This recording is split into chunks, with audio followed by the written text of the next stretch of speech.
In this episode of the Range Minded Podcast, I honestly have no idea where this is going. It's just been, 2 weeks since I recorded a show, and I decided, Steve, you have to record something. So this will just be kind of a free-for-all. We're just going to talk about all sorts of stuff. There is some things that I think are important that you understand and know. And let's just jump into it. Welcome to the randomness on this episode of the Range Minded Podcast.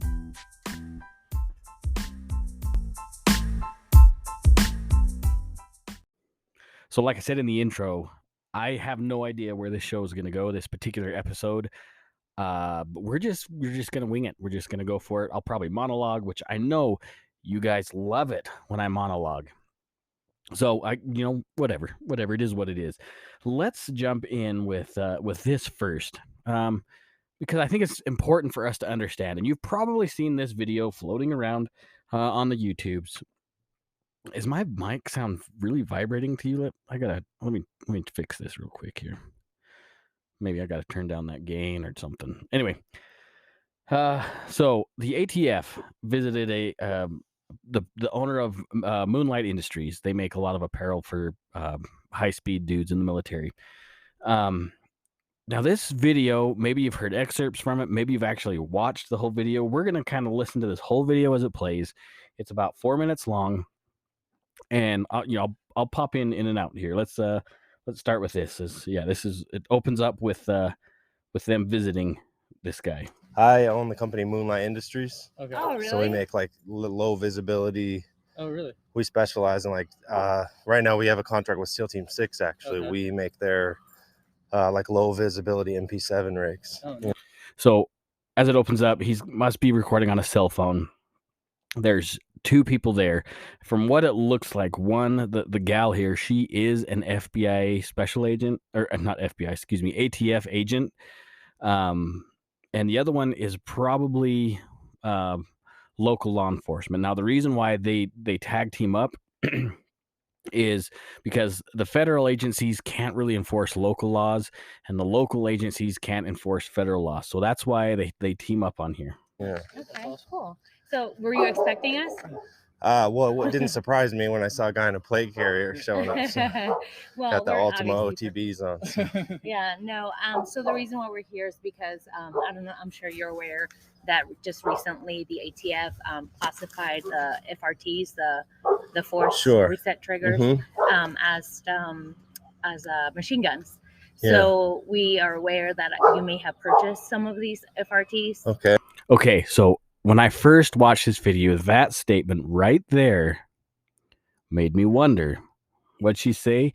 She says, "We are aware that you purchased some of these." Now, that should make you guys concerned. The ATF is aware that Mr. Moonlight here had purchased forced reset triggers. Now, she also mentioned that recently the ATF changed the designation, calling these machine guns. Now, the ATF, which we've talked about many times before, does not make law. Okay, the ATF does not make law. They can't just say, okay, with a stroke of this pen, this is now law. Congress makes laws. Okay, now we understand that.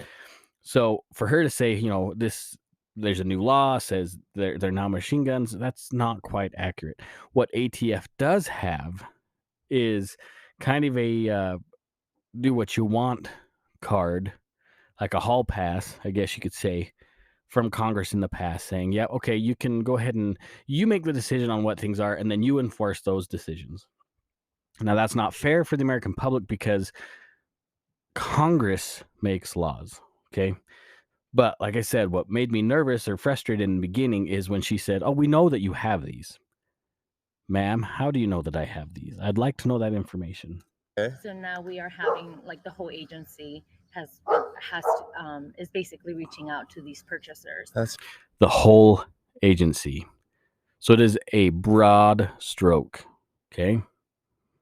That should be another small red flag. incredible. And we have to pick them up. They're Okay. illegal. So I won't be answering any questions today. I don't have any comments on this subject. I won't be giving you anything. Okay, so you Are you refusing to give us the triggers? I'm not refusing it. Okay, so there was kind of a baited question right there from that particular officer. So are you refusing to give us the trigger? So he's trying to get him to communicate saying, well, I have them. I'm not going to give them to you. So that implicates Mr. Moonlight. Okay. So there are some things that that Moonlight did that, yeah, he did a really good job. But I still think he talked a little too much. But I don't think he overplayed his hands. Anything, I won't be answering any questions. okay. But okay, so we are aware that you did purchase FRTs. Again, you wouldn't be in trouble if you just give those up. How are you aware? How do you know what they bought? The only way that they know is they track purchases from firearms dealers, which is against the law. To us, or Okay. if you sold them, you can tell me you sold them. Sure. You know, Okay. and you're not going to be in trouble for that. I understand. So we're just here, honestly, like just to pick them up. Sure. It's a bigger conversation than what you're having right now. You know, you decide as you go the rules, right? Again, that's not something I decide. It's not. I know your guys are just here. You guys are just here. Yeah, I don't disagree with you at all. I understand. I don't want to be here any more than you want me to Sure. be here. It's the problem is you are the people who go and knock on the doors, right? Mhm. So when they make new laws and you break them, or you go against the citizens because they've spoken what they buy and what they do, the citizens are speaking, but the government is making their decisions on what they think. They're not being servants to the citizens, right? And Right. all we're saying is, you know, like Now, for what it's worth, these two particular folks here, these law enforcement people, they may not want to be there. Like the dude said earlier, man, I don't want to be here as much as you don't want me here. And that may be accurate. Now, again, if he's local law, he's been tasked with joining up forces with the ATF and having to force something that maybe he strictly does disagree with, but he's kind of obligated with his occupation. Now, I'm not saying that's a free pass by any means. He could just as easily say, dude, this is unconstitutional. I made an oath that I would uphold the Constitution. But she probably is pretty hardly bound. And she might really like her job. Maybe she's like a power Karen or something that she really has to have somebody there to, or some kind of authority to push around. That might be the case. I don't know. She seems real nice. I think it's funny that she does like the good cop, bad cop thing coming up here. I mean, we, like you said, you know, we just hear, we are the ones that just come and knock on the door. We just Sure. enforce the laws. We don't make the laws. So Sure, I you know, I understand. hear what you're saying. Yeah. Like I said, you're not in trouble. I mean, No, you and didn't I buy understand them, you know. No, I didn't do anything wrong. Exactly. That's, So- yeah, I don't. You're not in trouble. You're not in trouble. And like you said, I didn't do anything wrong. She's like, well, you're not in trouble, but you know, if you just give them to us or tell them what you did with them, you know, then everything will be hunky dory. I love good law-abiding cops who are good people, are doing what they do, and I understand you have families to feed. You're just doing what you're told, so you don't get fired from your job. But there is a problem that exists, and at some point you have to make your decision on which side of the team you're on. So I won't be answering any questions. If I'm not being detained, I'm not under arrest, I'll just be leaving now. Okay. I won't be able to help you with what you're trying to find. So, and just to be clear, so then now you know. Okay, so this is where she goes bad cop. Look, you just gotta, you know, just hand them over. You know, we have to go do these door to door. You know, we just trying to do our jobs and, you know, make a living. But now it's like, look, we know you got them. So now, you know, if you're not compliant, well, it's gonna be hell for you. That if you were to be in possession of these FRGs, then you would be basically breaking the law. The ATF claims that they're making rules, but there's been no vote. There's been no congressional hearing that says you have the law. You don't make law. Exactly. Right? I don't. Yeah, the ATF doesn't make law. Again, No. Again, but it's. I don't want. Listen, right now I seem like a huge dick. Like I'm like fuck you guys, but I really don't feel that way at all. I just can't, in good faith, when I make the gear for every high-end special operations unit in America right now. That's all I do. That's all I do is support these freedom fighters. A lot of law enforcement SWAT guys, I can't take part in an overstep past the line that says this is or is not legal. Just because you have a badge, you can still do crimes, right? Right. So if the American people feel like the ATF is committing crimes right now, I can't help you. I'm sorry. Right. I just can't. Okay. Yeah. Okay. Well, I appreciate your time. Okay. and Thank talking you. to us. I have a feeling she didn't really appreciate his time. But first of all, like I said, I think Mr. Moonlight might have said a little too much. Might have, I'm going to say my Fifth Amendment, invoke my Fifth Amendment rights. I'm not going to have any conversations on this, but here's my thoughts on this. I kind of wish he wouldn't have said anything.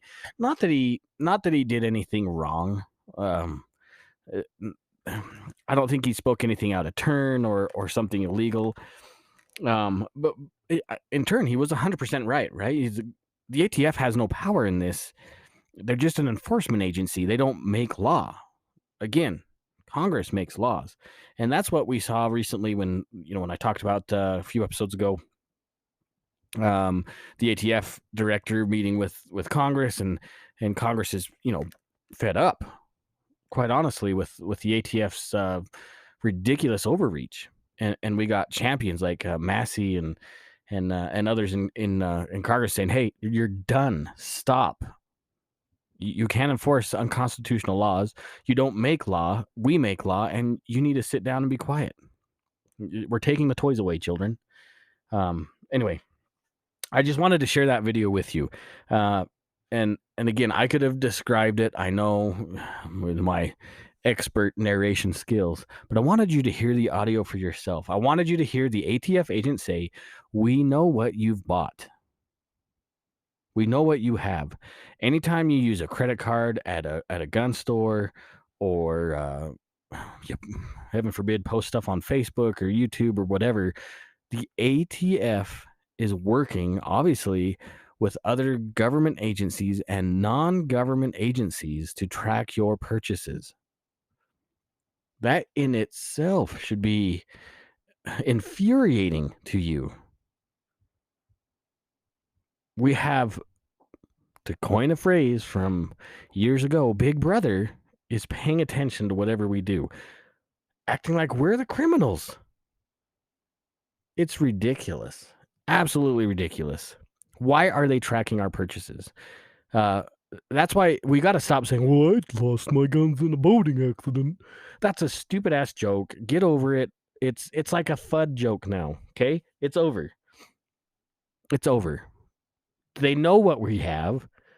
They've been tracking our purchases the entire time. They know. And that should put the fear of God in you guys. It's ridiculous. Not saying the government's God. I think they think they're God, but they're not. They're not. Hopefully they'll get their hands slapped. This is ridiculous. The FRT thing, the arm brace thing, this this stuff has all been okayed on the bump stock, right? It's all been okayed by the ATF. In fact, Force Reset Trigger, when they made their designs, they counseled with former special agents with the ATF, dudes that are teaching the ATF about firearms, and they're all like, "Yeah, this seems solid." They literally are the experts when it comes to the functioning of firearms. The experts. And the ATF honestly doesn't want to hear from their former employees. It's kind of funny. When they were having some congressional hearings, the ATF said, "Well, no, we don't want those men to testify." Of course not, because they will dismantle you. Because they know they've taught everybody at the ATF what a definition of a firearm is. Of course, the ATF will not tell you what an assault weapon is, but they can tell you that a forced reset trigger is a machine gun, even though it doesn't honestly meet their definition of a machine gun. Anyways, I wanted you to hear that, because that is very concerning to me. All right, let's go to a break real quick. Every once and again, as I drive to here or there, I turn on the Range Minded podcast, get reminded on how important it is to take someone shooting. You are listening to the Range Minded podcast. All right, so maybe you heard or saw some rumblings about Trump on CNN on a town hall. First of all, I am shocked. Actually, no, I was thinking about this. Maybe I'm not so much shocked. Surprised that CNN decided they were going to do a Trump town hall. Now, CNN is not, they've gone through some changes, and I think they've kind of put their finger to the wind and said, oh man, there's a lot of people that hate Biden. Actually, uh, Biden's polling numbers are in the toilet. We can tell he's not healthy. Things are totally screwed up with that family. There's a lot going on with the Bidens, and it was like, I want to say it was the majority of people. Maybe I should look it up before I talk out of my butt, I guess. But there's a lot of people that it's like 46% disapprove, which is ridiculous.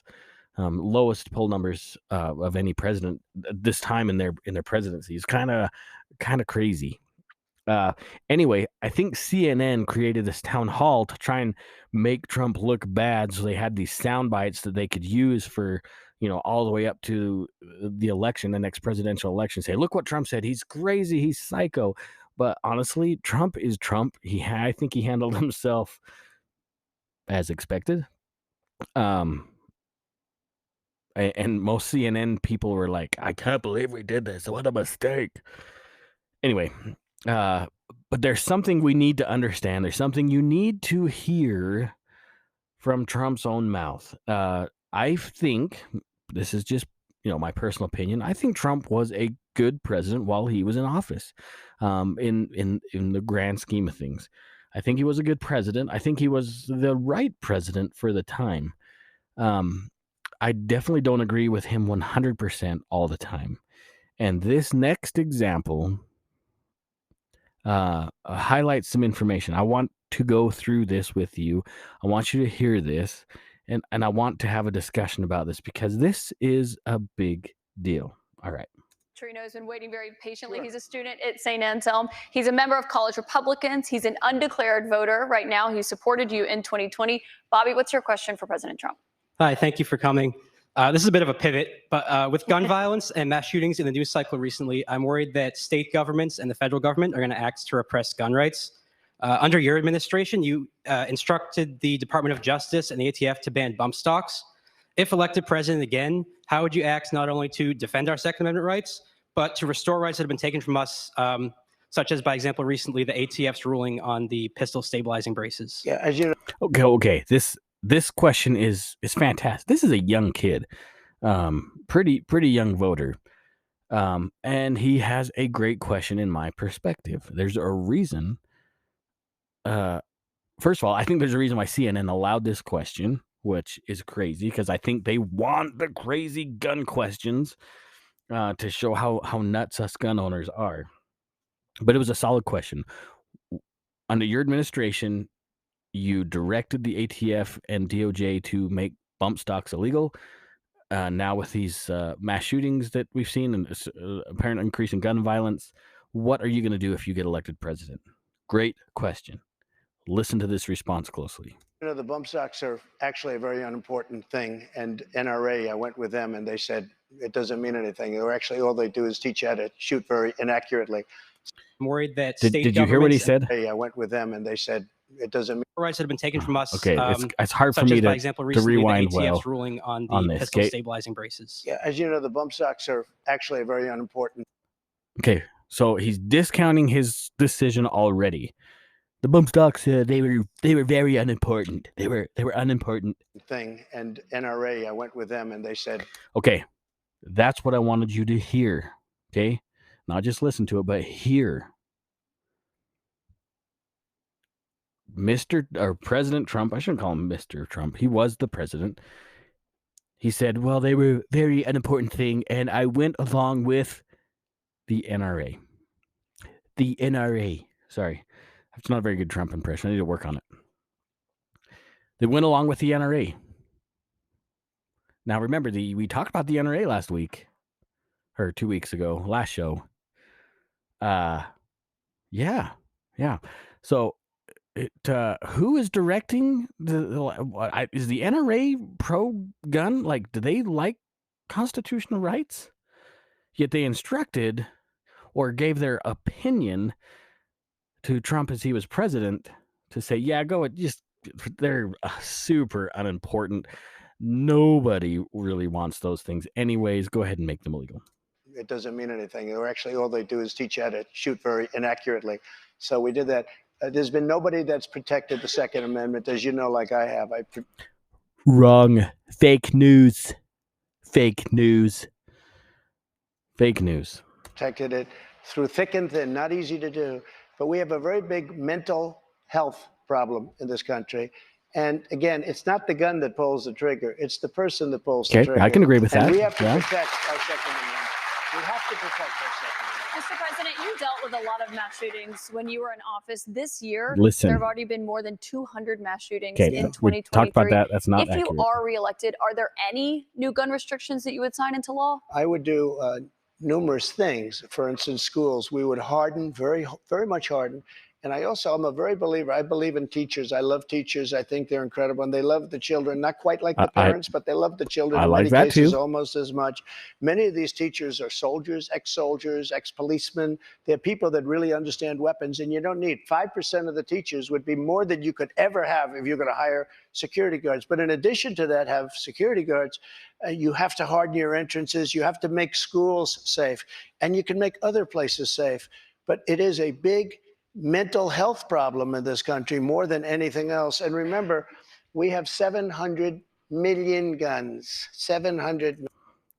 I don't know how accurate those numbers are. 700 billion guns in the U.S. 700 billion. Many people, if they don't have a gun, they're not going to be very safe. I mean, if they don't have a gun, it gives them security. Now, you need them for entertainment. You need them for hunting. You need them for a lot of different things. Okay, now listen. Listen to his understanding of the Second Amendment. But there are people that if they didn't have the privilege of having... Did you catch that? It is not a privilege. Now, maybe he misspoke. Let's let him finish, and I'll get back to it. A gun in some form, many of them would not be alive today. You know, there's a certain country that had a very strict policy on guns, very, very strict. Which country? And, Brazil, okay? Brazil, very strict. And the former president of Brazil, and the killing was incredible. They were walking into people's homes and killing people. They had no protection. He said, go out and buy guns. People went out and bought guns, and it went way down. The numbers went way down because they had security. If you look at Chicago, Chicago has the single toughest gun policies in the nation. They are so tough you can't breathe. New York, too, and other places also. All of those places are the worst and most dangerous places. So that's not the answer. No new restrictions that you would sign if reelected, Mr. President. I want you to meet Julie Miles. Okay. So more questions, right? More Q&A stuff. He mentioned that the Second Amendment is a privilege. Do you feel it's a privilege? Let me ask you this. This is a serious question, and I want you to answer this to yourself out loud. I don't care where you're at. You could be driving in traffic or whatever. I want you to answer this question honestly. Is the Second Amendment a privilege? No, it is not a privilege. In fact, in these other countries that he's talking about Brazil, there are privileges in other countries. Owning a firearm is not a privilege in the United States. It is a fundamental right. It is written in our founding documents. It is spoken of many, many times by the founders, by the men who wrote the king and said, hey, F you, we're starting our own country, leave us alone. And we have guns to defend it. That was the purpose, to fight against a tyrannical government. Once that war was over and we gained our independence, well, I guess before, the founders thought it very important that a right of an individual to defend himself, his family, and his community by a firearm was necessary to keep a republic. Okay?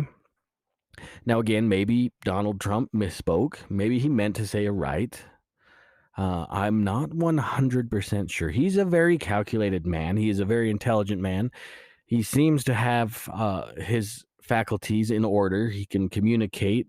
He doesn't really fumble too much. He doesn't need a prompter if he can get in front of a lot of people and communicate without any issue. Unlike the man we have in office now, who's riddled with corruption and other things, allegedly. Allegedly, it is not a privilege, Donald Trump. It is a constitutional right to keep and bear arms. Now, you need to understand the difference between a right and a privilege. Now, we had Aussie Chris on a couple times. I've had him on some Instagram lives as well, and we've communicated about the importance to understand the difference between those two, a right and a privilege. Driving is a privilege. Your ability to drive can be revoked at any time. Okay? For any reason or no reason. The sheriff's office can come visit you and take your driver's license away. Now, you could still drive, sure, but you'd be driving without privileges, and you'd force any repercussions if found out. If we assume that owning a firearm, which is a constitutional right, again, right? If we assume that it is a privilege, what does that allow the government to do? It allows the government to do what Canada has done, Germany, England, Brazil, as he's talking about, Honduras, Mexico, New Zealand, Australia, all these other countries, which are the bastion of gun-free zones, right? They have zero gun violence, right? Or do they? I'm going to pull this up while I'm talking. Hopefully I can do two things at once here. You're going to hear some keyboard clicks. Let's see, math, shooting. This is something you may not have heard about. Where was it? Sudan? Nope, you got to use spaces. I think it was in Sudan. Nope. Sorry, I should have paid a little bit more attention. I should have paid attention. Let's see, was it this? Nope, that's definitely not it. But apparently, there's been some terrible gun or violence in Sudan as of this year. Holy cow! 700 people killed. Sorry. See what happens when you can't defend yourself against a tyrannical government. Sorry. I'm working on my Trump.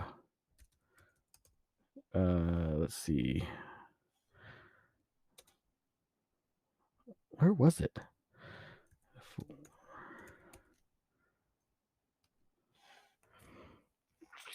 Oh, here it is.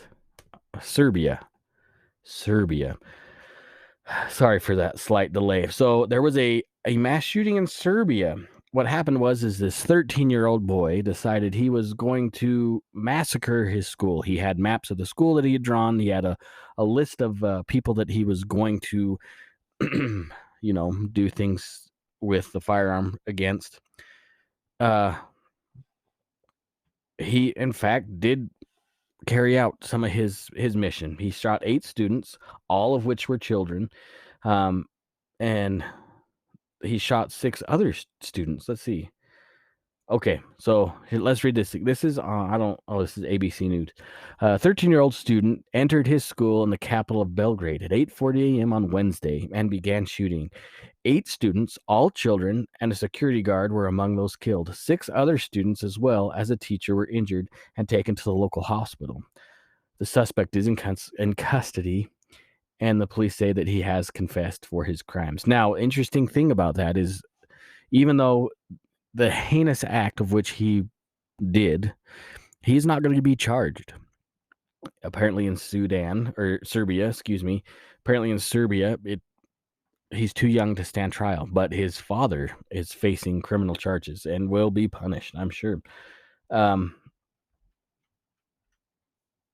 Let's see. So as a recourse to this, the government said, "Do you know what? We're done. We're taking everything away," which I'm sure will end in complete peace in Serbia, which is a beautiful place, I'm sure, this time of year as well. Now, I'm not making light of students killing students. I think it's disgusting. I think it's repulsive. But what we need to be digging into, we will find the answer as we search for this particular reason or causation, whatever you want to call it, is what is making kids feel like that's the answer. I remember, and I've said this before, I was homeschooled, so I didn't really go to high school. But when I went to hang out with my friends at the high school, I remember seeing pickups with gun racks in the rear window, windows down, actually, guns hanging from the racks. Nobody did anything. There were never any school shootings that we could remember up until, obviously, what was it, 99 when Columbine happened. Now, there were some school shootings before that, but they never got any publicity. They were pretty few and far between. But what Columbine did was glamorized and idolized these sick individuals that went in and shot up their high school, and created what I believe is some kind of a copycat syndrome. Other kids saw the fame that these two boys had, the Columbine shooters had. They would glorify like the body count or whatever, you know what I'm saying? And the news would bombard us with the faces of these individuals, and it was just like a cult of personality, I guess. And now every time there's a school shooting, now again, I am not glorifying school shooters, but I think the media does. Congress certainly does. So at least the woke left, whenever it comes to gun control, they will dance on the graves of dead children to push an agenda. In some cases, now, obviously, the shooting in, was it Tennessee, the transgender girl that went in there and shot up in the school of Tennessee, that kind of just faded into the woodwork. Have you heard much about that? Well, then you hear about the one in Tyler, Texas. I think it was in Tyler, Texas. The guy went to the mall with the AR and started shooting indiscriminately. The white nationalist who happens to be of southern border descent. You don't get a lot of white nationalists that way. And if he hated black people so much, why did he go to the richer part of town where all the Asian and white people shop and shoot them? It doesn't calculate. We're being lied to. We're being manipulated. The leading cause of death of children in the United States is not gun violence. It's not. The leading cause of death of children up to 4 years old is drowning. And it's the second leading cause of accidental death from 5 to 14-year-olds, next to accidents. We're being lied to. If you look up the numbers for homicides in the United States, you want to talk about being a laughingstock in the world population? Our media should be the laughingstock. They can't even report numbers. They just spew out garbage statistics that are inaccurate. It's so frustrating. Heart disease is the leading cause of Americans. But if you went into any other country, they'll tell you it's mass shootings. Mass shootings claim the lives of maybe 100 people a year. Now, that is horrible. Don't get me wrong. But the true definition of mass shooting, when they throw out that children are killed by firearms, they're including 15 to 19-year-old gang members in urban areas whenever there's 3 or more people around during the gang violence. They're counting those as mass shootings. There have not been 256 mass shootings in the United States this year. But when they factor in the numbers they want to calculate, they got to inflate it. And people are buying it hook, line, and sinker. You do not have to believe me when I talk about this. Don't believe me. Honestly, I want you to go on the search. Look up the CDC's website about child mortality. Look it up. Do you know what's funny is when I go through their website and look at mortality rates, the numbers don't seem to jive when you look at what they are. If you go by age group, it just doesn't quite match up. Maybe it's just me. Maybe I don't know how to read numbers. Again, I was homeschooled, right? What do I know? But you need to understand how to look for the information yourself. And you need to arm yourself with that information now, because we already know that they would love to scrub any kind of information off the internet that doesn't fit their narrative. That is not conspiracy theory. That's fact. That's happened. The CDC scrubbed their information on defensive gun use, which absolutely dismantled the anti-gun group. It dismantled their argument. That's why they got rid of it, because it was inconvenient.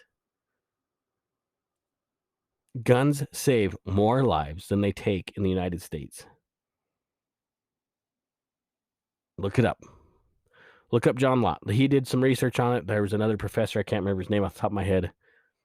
That research has taken place. The CDC did the research as well because they didn't believe it. And ta-da! Up to maybe 4,000 times a day.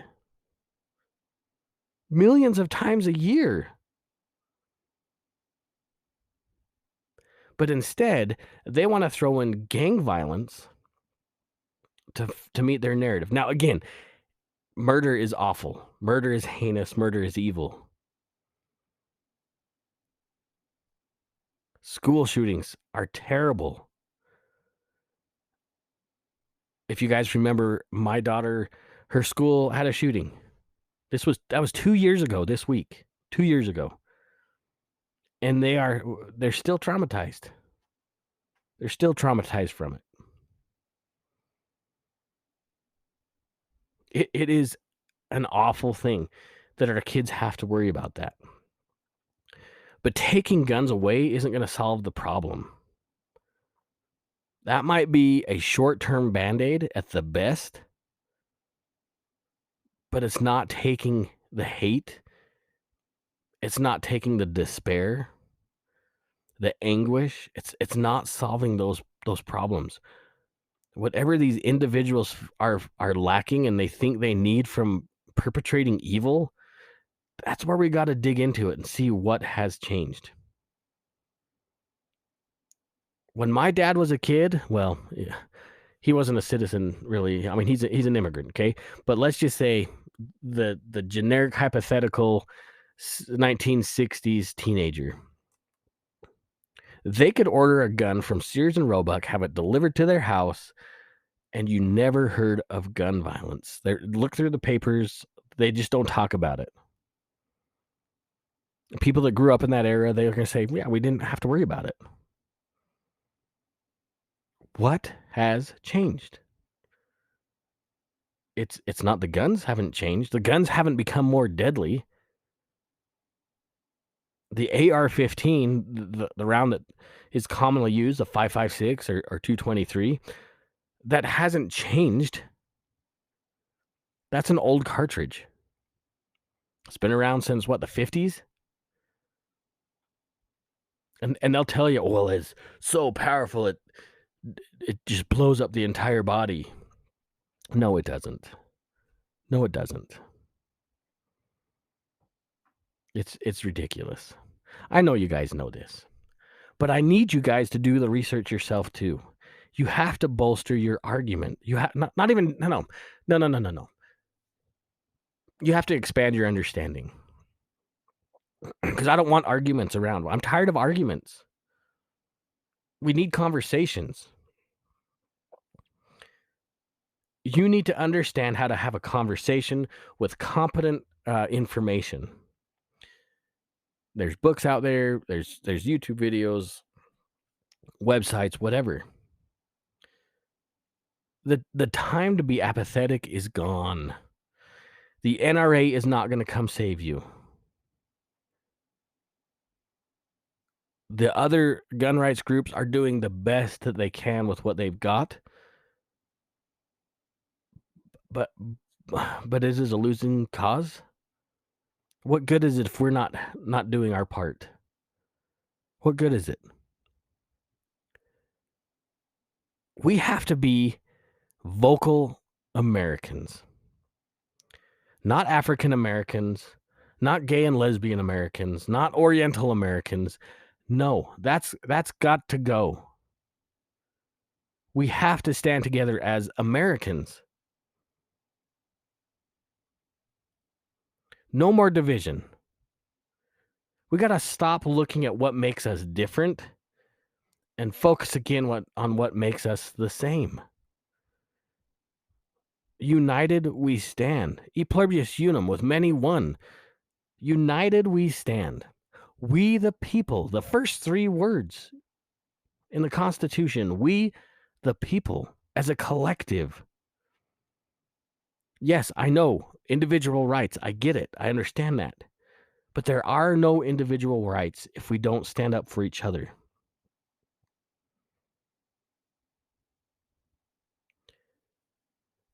America was built on resilience. America was built on being united. And it's a republic, folks. It's a republic. It's not a democracy. Correct everybody that tells you our democracy is under attack. What democracy is under attack is the left's democracy. Their majority rule. I think they're telling the truth when they say that because they're worried about their majority rule, which is not a majority. We are not a democracy. We are a constitutional republic, a representative government founded on righteous principles. I know we have black eyes. I know we've made mistakes as a country. I get it. I understand it. Slavery was horrible. Some of the choices that we've made with our military are despicable. I get it.